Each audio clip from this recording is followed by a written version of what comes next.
Welcome to shy India academy. మన quick revision లో భాగంగా నెక్స్ట్ చూడబోతున్నటువంటి అంశం ఢిల్లీ సుల్తాన్లు అని చెప్పి అంటాం. మన సిలబస్ ప్రకారం ఏపీపీఎస్సీ ఢిల్లీ సుల్తాన్లు ఎక్కువగా ఫోకస్ చేసింది ఏంటంటే art and architecture and literature. ఇంకా అడ్మినిస్ట్రేషన్ అని చెప్పి అంటే అడ్మినిస్ట్రేషన్ పరంగా ఈ ఢిల్లీ సుల్తాన్లు ఏదైనా కొత్త విధానం ప్రవేశపెట్టారని చెప్పి ఉంటుంది. ఇక వాస్తు శిల్పకళ అంటే ఎవరు ఏ నిర్మాణం చేశారని చెప్పి ఉంటుంది. ఇంకా సాహిత్యపరంగా చెప్పినప్పుడు ఎవరు ఏ పుస్తకం రాశారని చెప్పి ఉంటుంది. సో మనకి సింపుల్ ప్రశ్న ఉంటుంది, ఆ ఒక ఏరియా ఈ 3 ఏరియాస్ నుంచి వచ్చే అవకాశం ఉంది. అంటే ఏ రాజు ఏం ప్రవేశపెట్టాడు, తర్వాత ఏమి నిర్మాణం చేస్తున్నారు, తర్వాత ఆ రాజు కాలంలో ఎవరైనా ప్రముఖ వ్యక్తి ఉంటే ఆ ప్రముఖ వ్యక్తి ఏమైనా రాశాడా, ఈ అంశాలే మనకి ఎగ్జామ్ పాయింట్ ఆఫ్ వ్యూ ప్రముఖంగా బిట్ వచ్చే అవకాశం ఉంది. అదే ఢిల్లీ సుల్తాన్లు అంటే మొత్తం 5 వంశాలు ఉంటాయి వీళ్ళవి. ఈ ఢిల్లీ సుల్తాన్లు 1206 నుంచి 1526 మధ్య మొత్తం 320 సంవత్సరాలు మన భారతదేశంలో పరిపాలన చేశారు. అందులో ఫస్ట్గా మనకు వచ్చేది బానిసా వంశము అని చెప్పేసి అంటారు. బానిసా వంశాన్ని అంతం చేసి ఖిల్జీ వంశం వచ్చింది. వాళ్ళని అంతం చేసి తుగ్లక్ వంశం వాళ్ళు వచ్చారు. ఆ తర్వాత సయ్యద్ వంశం వారు వచ్చారు. సయ్యద్ వంశం తర్వాత లోడీ వంశం. ఇలాగ మొత్తం 5 వంశాలు మనకి కనిపిస్తాయి. బానిసా వంశం వాళ్ళు 1206 నుంచి 90 మధ్య పరిపాలన చేస్తే ఖిల్జీ వాళ్ళు 1290 నుంచి 1320 మధ్య పరిపాలన చేసినారు. తుగ్లక్ వంశం 1320 నుంచి ఆల్మోస్ట్ 1415 వరకు 1414 లేకపోతే 15 కొనసాగారు. సయ్యద్ వంశం 1415 నుంచి 51 మధ్య కాలం అని చెప్పేసి అంటాం. ఇక లోడీ వంశం 1451 నుంచి 1526 మధ్య కాలంలో ఉంటారు.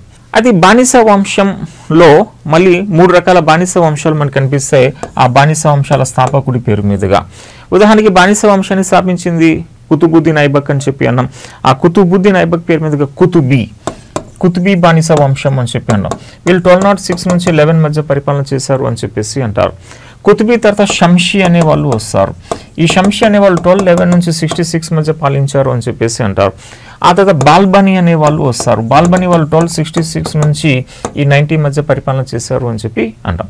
అదే కుతుబీ వంశంలో ఒకడు ఫేమస్ కుతుబుద్దీన్ ఐబక్. షంషీ వంశంలో ఒకరు ఫేమస్ ఆనే ఇల్టుట్మిష్. అండ్ ఇల్టుట్మిష్ కుమార్తె ఉంటుంది రజియా సుల్తానా అని చెప్పి, ఆమె కూడా ఒక ప్రముఖ మహిళ, ఢిల్లీని పాలించిన ఏకైక మహిళ అని చెప్పి అన్నాం. ఇక బాల్బనీ వంశంలో ఫేమస్ పర్సనాలిటీ బాల్బన్, మధ్యయుగ ఉక్కు మనిషి అని చెప్పేసి అంటారు.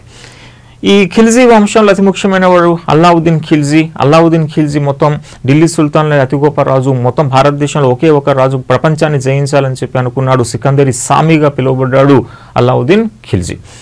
తుగ్లక్ వంశంలో Ghiyasuddin Tughlaq, Mohammed bin Tughlaq and Firoz Shah Tughlaq అని చెప్పి 3 ప్రముఖులు ఉంటారు. సయ్యద్ వంశంలో ఖిజిర్ ఖాన్ అనేవాడు స్థాపకుడు అని చెప్పేసి అంటాం. లోడీ వంశంలో బహ్లుల్ లోడీ, ఇక సికందర్ లోడీ గొప్పవాడు, చివరివాడు ఇబ్రాహీం ఖాన్ లోడీ. మొదటి పానిపట్ యుద్ధంలో బాబర్ చేతిలో ఓడిపోయాడు ఇబ్రాహీం ఖాన్ లోడీ. దాంతో మొఘల్స్ పరిపాలన స్టార్ట్ అవుతుంది. అది మన సిలబస్ ప్రకారంగా నెక్స్ట్ చాప్టర్ అని చెప్పి అంటాం మధ్యయుగంలో.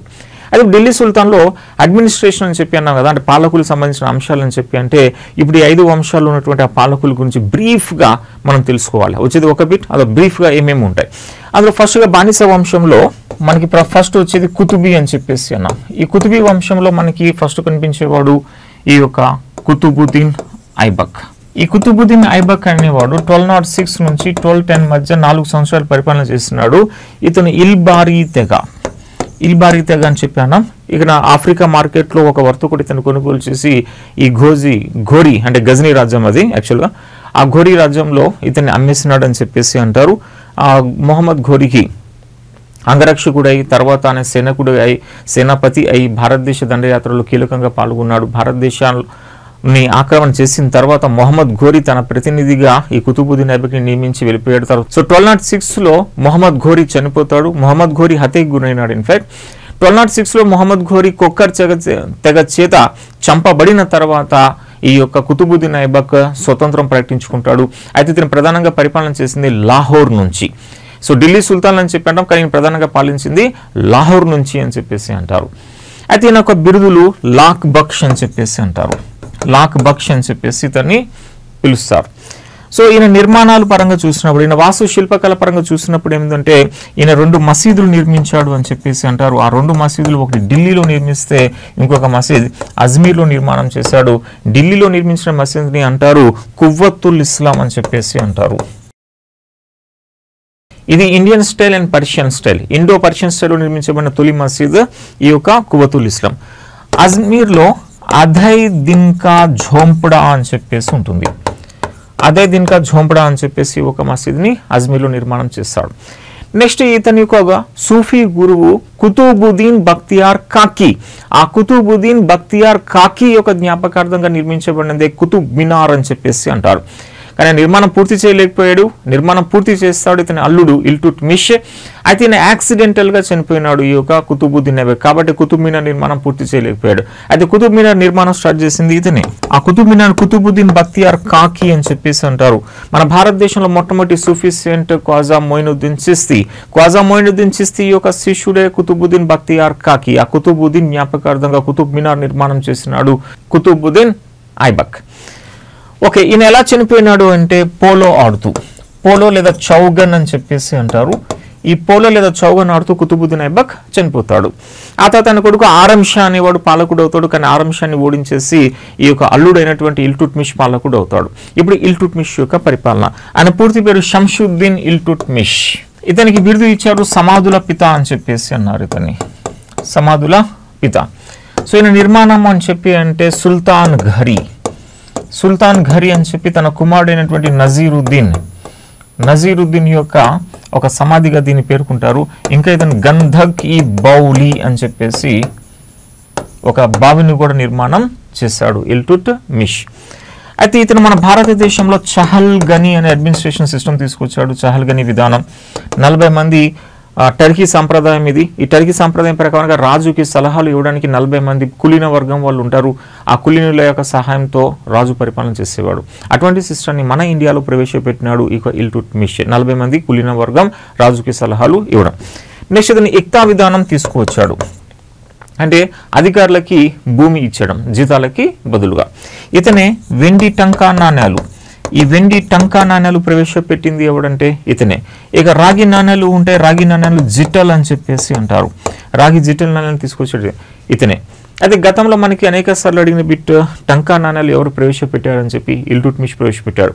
చహల్గనీ విధానం ఎవరు తీసుకొచ్చాడని చెప్పి అడిగాడు, ఇల్టుట్మిష్ తీసుకొచ్చాడు. ఇలా ఇల్టుట్మిష్కి సంబంధించినటువంటి కొన్ని ప్రముఖ అంశాలు. ఇతని కాలంలోనే చంగీజ్ ఖాన్ 1221లో చంగీజ్ ఖాన్ మన వాయువ్య భారతదేశంపై దాడి చేశాడు జలాలుద్దీన్ మంగబరాన్ని వెంబడిస్తూ. కానీ మన ఇల్టుట్మిష్ ఆయనకి ఆశ్రయం ఇవ్వలే. కాబట్టి చంగీజ్ ఖాన్ వాయువ్య భారతదేశం నుంచి రిటర్న్ వెళ్ళిపోయినాడు అని చెప్పేసి అంటాం. సో ఇల్టుట్మిష్ కాలంలో ఒక ప్రత్యేకత ఏంటంటే మిన్హాజుల్ సిరాజ్ ఒక గొప్ప చరిత్రకారుడు అండ్ కవి. ఈ మిన్హాజుల్ సిరాజ్ ఒక పుస్తకం రాశాడు. ఆ పుస్తకం పేరు తబాకత్ నజరీ అని చెప్పేసి అంటారు. తబాకత్ నజరీ అప్పుడు అడ్మినిస్ట్రేషన్ సిస్టమ్ గురించి తెలియజేసినటువంటి ఒక ఫేమస్ పుస్తకం, ప్రజల భావాల గురించి తెలియజేసిన ఒక పుస్తకం ఈ యొక్క తబాకత్ నజరీ. ఏ విధంగా పరిపాలన చేస్తే ప్రజల మనం పొందగలమని చెప్పి పేర్కొన్న పుస్తకం తబాకత్ నజరీ. అదే రాసింది మిన్హాజుల్ సిరాజ్. ఇది ఇల్టుట్మిష్ తర్వాత ఆయన కుమార్తె రజియా సుల్తానా పాలకురాలు అవుతుంది. అయితే రజియా సుల్తానా ఈమె 1236 నుంచి 40 మధ్య ఒక 4 సంవత్సరాల పాటు పరిపాలన చేసింది. తండ్రి మరణానంతరం ఈమె ఒక ఆడ సింహంగా పరిగణించబడింది. ఢిల్లీని పాలించిన ఏకైక మహిళ అని చెప్పేసి అంటారు. ఈమె యొక్క భర్త అల్తూనియా భర్త అని చెప్పేసి అంటారు. అయితే రజియా సుల్తానా ఆమె బందిపోటు దొంగల దాడిలో చనిపోయిందని చెప్పి అంటారు. అది ఖైతాల్ అనే ప్లేస్ వద్ద. సో ఖైతాల్ అనే ప్లేస్ వద్ద బందిపోటు దొంగలు చేసినటువంటి దాడిలో రజియా సుల్తానా చనిపోయింది. ఓకే, ఆ తర్వాత వచ్చినటువంటి బానిస వంశంలో గొప్పవాడు ఆయన పేరే బాల్బన్ అని చెప్పేసి అంటాం. ఈ బాల్బన్ 1266 నుంచి 86 మధ్య కాలం మొత్తం 20 సంవత్సరాలు పరిపాలన చేసి మధ్యయుగ ఉక్కు మనిషిగా ఆయన పిలువబడ్డాడు. ఈయన బిరుదు మధ్యయుగ ఉక్కు మనిషి అని చెప్పేసి అంటాం. ఈయన బ్లడ్ అండ్ ఐరన్ పాలసీ కఠినత్వాన్ని ఫాలో అయినాడు. బాల్బన్ చిన్న భిన్నం అవుతున్నటువంటి భారతదేశాన్ని ఏకం చేసి మధ్యయుగానికి ఐరన్ మ్యాన్ గా పిలువబడ్డాడు. ఇంకా వస్తే ఈయన నిర్మాణం అంటే రెడ్ ప్యాలెస్ అని చెప్పేసి అంటారు. ఎర్ర భవంతి ఢిల్లీలో. రెడ్ ఫోర్ట్ అయితే షాజహాన్ది, రెడ్ ప్యాలెస్ అయితే బాల్బంది అని చెప్పేసి అంటాం. ఈయన ప్రవేశపెట్టిన దాంట్లో ఆస్థానంలో ఫేమస్ సజ్దా అనే విధానం తీసుకొచ్చాడు. పైబోసా అనే విధానం తీసుకొచ్చాడు. సజ్దా అంటే ఎవరైనా ఆస్థానంలోకి రావాలి అంటే వాళ్ళు సాష్టాంగ నమస్కారం చేయాలి. పైబోసా అంటే ఈ రాజు యొక్క పాదాలకి ముద్దు పెట్టాల్సి ఉంటుంది. తర్వాత దివానీ అరీజ్ అని చెప్పి ఒక మిలిటరీ డిపార్ట్మెంట్ ఏర్పాటు చేసి ఆ మిలిటరీ డిపార్ట్మెంట్ అరీజ్ ద్వారా అప్పుడున్న చహల్గనీల్ని అణిచివేసినాడు ఈ యొక్క బాల్బన్. అయితే బాల్బన్ అతని యొక్క ముద్దు కొడుకు ఆయన ప్రిన్స్ మొహమ్మద్ అని చెప్పేసి ఉంటాడు. వాయువ్య భారతదేశంలో ఈ బాల్బన్ మంగోల్స్ యొక్క దండయాత్ర ఎదుర్కోమని చెప్పి పంపిస్తాడు. అప్పుడు మంగోల్ దండయాత్ర జరుగుతుంది. ఆ మంగోల్ దాడిని సమర్థంగా తిప్పికొట్టాడు ప్రిన్స్ మొహమ్మద్. కానీ ఆ దాడిలో ప్రిన్స్ మొహమ్మద్ గాయాల పాలైపోయి చనిపోతాడు. దాంతో చాలా బాధపడినటువంటి బాల్బన్ తన కుమారుడైనటువంటి ప్రిన్స్ మొహమ్మద్కి బిరుదు ఇచ్చాడు, ఖాన్ ఈ షహీద్. ఖాన్ ఈ షహీద్ అని చెప్పి బిరుదుతో ఇచ్చాడు. ఇక తర్వాత అనారోగ్యానికి గురైపోయిన బాల్బన్ చనిపోయినాడు. అయితే బాల్బన్ మరణానంతరం ఈ యొక్క బానిస వంశ రాజు అయినాడు. ఆయన పేరు కైకుబాద్ అని చెప్పేసి అంటారు.